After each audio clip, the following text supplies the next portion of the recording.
Olá, meus irmãos, ok?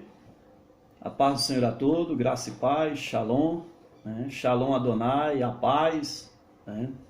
Vamos continuar nossa palavra aqui sobre a temática, eles não eram dignos, né, de receber as tábuas da lei, ok? Meus irmãos, então quando Moisés estava lá em cima por quase 40 dias e 40 noites, na verdade ele ficou lá 40 dias e 40 noites, né? O qual essa festa foi interrompida pelo próprio Deus por causa de Araão junto com o povo no pé do monte. O próprio Deus diz o seguinte, Êxodo 32, versículo 7. Então o Senhor disse a Moisés, vai e desce, porque teu povo que fizeste subir da terra do Egito se corrompeu. Interessante que Deus fala neste momento, não é mais o meu povo, é teu povo, Moisés. Rapidamente eles se esqueceram do pacto da aliança que fizeram comigo lá no pé do monte.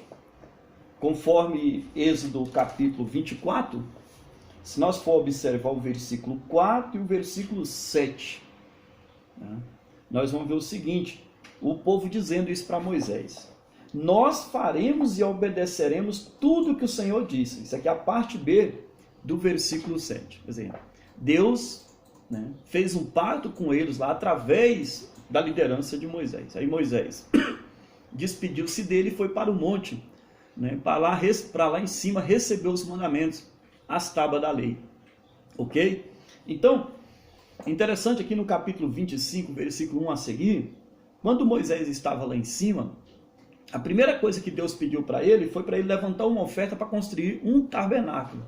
O qual o objetivo desse tabernáculo, versículo de número 8, e eles me façam um tabernáculo para que eu habite entre eles, certo? Só que é o seguinte, o diabo, ele conhece os projetos de Deus, e ele sabe quando você faz projeto com Deus. Se você tem o coração, a mente ligado nas coisas de Deus, você também tem que estar preparado para os levantes do adversário. Tá? A Bíblia diz que a nossa luta muitas vezes não é contra a carne e o sangue, não é no contexto vertical, mas sim horizontal. Como assim, pastor? A Bíblia diz que a nossa luta não é contra a carne e nem o sangue, mas sim contra os principados e potestades deste mundo, né, que opera na maldade às vezes das pessoas. E essas pessoas aqui, né, o diabo operou na impaciência deles para tentar desviar o projeto que Deus tinha com aquele povo no deserto. Olha só o que diz aqui no capítulo 32, versículo 1. Quando o povo viu que Moisés demorava em descer do monte, se reuniu diante de Araão e lhe disse, levanta-te e faze-nos deuses que vão diante de nós, porque quanto a este Moisés nós não sabemos o que aconteceu com ele. Primeira expressão deles foi uma falta de respeito ao nome de Moisés, a este Moisés, como se estivesse dizendo assim, nós não conhecemos mais ele, como assim, ele não é mais nosso líder, nós não sabemos o que aconteceu com ele lá em cima. Aí Arão vai, tira a oferta do povo, lança no fogo para fundir e sai um bezerro de ouro. Aí o próprio Araão, irmão de Moisés, diz o seguinte, tá? Ele tomou isso das suas mãos e com um buril deu a forma ao ouro e dele fez um bezerro de fundição. E eles disseram, eis aqui, ó Israel, teu Deus, que te tirou da terra do Egito. E mais, tá? Parece que Araão se alegrou com isso, esquecendo-se do seu próprio irmão que estava lá no monte. Ele se alegrou com isso porque é o seguinte, ele levantou um altar e proclamou e disse, amanhã vai ser festa ao Senhor. Que festa é essa? Será que Deus ia receber essa festa? Uma prestação de culto, uma adoração a um bezerro de ouro? Um Deus construído pelas suas próprias mãos, né? Tentando simbolizar Deus naquilo ali? E eles fizeram essa festa. Aí Deus lá do monte fala, Moisés, desce, porque esse povo esqueceram do pacto que eu fiz com eles, e rapidamente eles se corromperam, eles adulterou, eles me traiu. E Moisés desce do monte. Aí Moisés, aqui ó, 32:17. Olha só, Josué, fiel servidor de Moisés, que estava junto com ele. E Josué, ouvindo o alarido do povo, que jubilava, disse a Moisés: alarido de guerra há no acampamento. Aí Moisés diz o seguinte: não é alarido nem de vitória nem alarido de derrota. Eles não estão numa guerra, tá? Porque esse alarido não é, quer dizer, não é os inimigos que vêm combater eles, não. Não é festa nem de derrota e nem de vitória. Mas o barulho que eu ouço é de uma festa. E uma festa pagã, uma festa idólatra.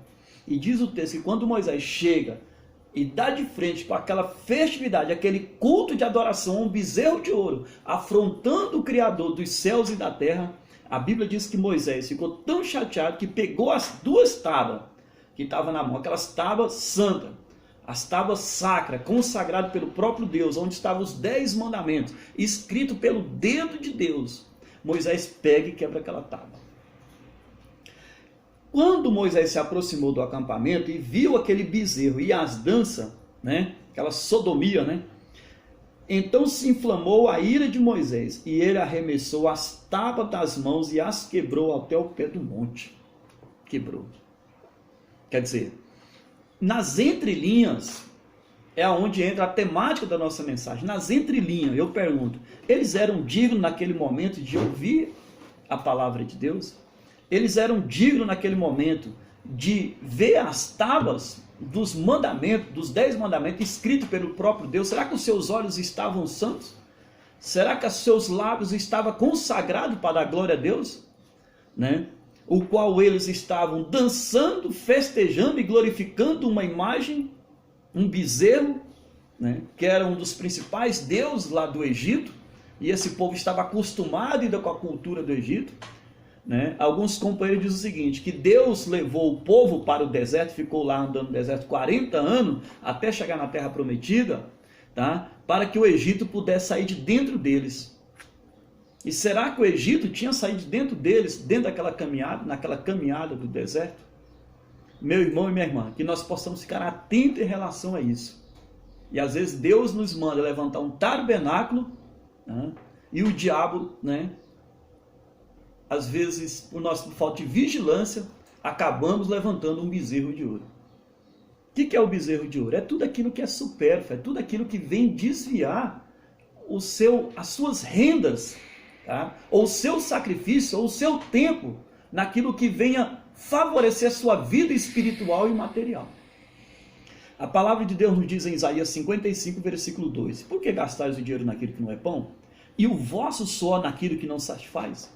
Ouvi-me atentamente, e vós deleitará em finos manjares. Aleluia! Louvado seja o nome do Senhor.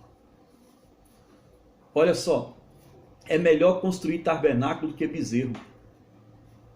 É melhor investir em tabernáculo do que investir em bezerro. Tabernáculo na Bíblia fala de quê? Tabernáculo fala da casa de Deus. Tabernáculo na Bíblia fala da sua família, da sua casa. E tabernáculo na Bíblia, conforme Paulo escreveu, simboliza o teu corpo. E quando Deus falou para construir um tabernáculo, né, levantar uma oferta para construir um tabernáculo, Deus estava dizendo, aonde Deus diz para mim habitar no meio do meu povo. Então quando você investe em tabernáculo, Deus está habitando em você, Deus está habitando na sua casa, no meio da sua família, e Deus está habitando lá na sua igreja. Mas eles não eram dignos de receber aquelas tábuas naquele momento, porque aquilo que eles poderiam investir no tabernáculo, que ia trazer um retorno para a sua família, para ele próprio e também para a casa de Deus onde ele congrega, tá? Ele investiu lá num bezerro de ouro lá fora. Que essas palavras ficam para a nossa reflexão, tá? Investe no tabernáculo. E outra coisa, tempo e verdade andam junto. Nada melhor do que o tempo para nós conhecer a verdade. Nada melhor do que o tempo para nós saber se as pessoas estão fazendo pacto de verdade ou pacto de mentira. Deus abençoe. Pai do Senhor, até a próxima aula.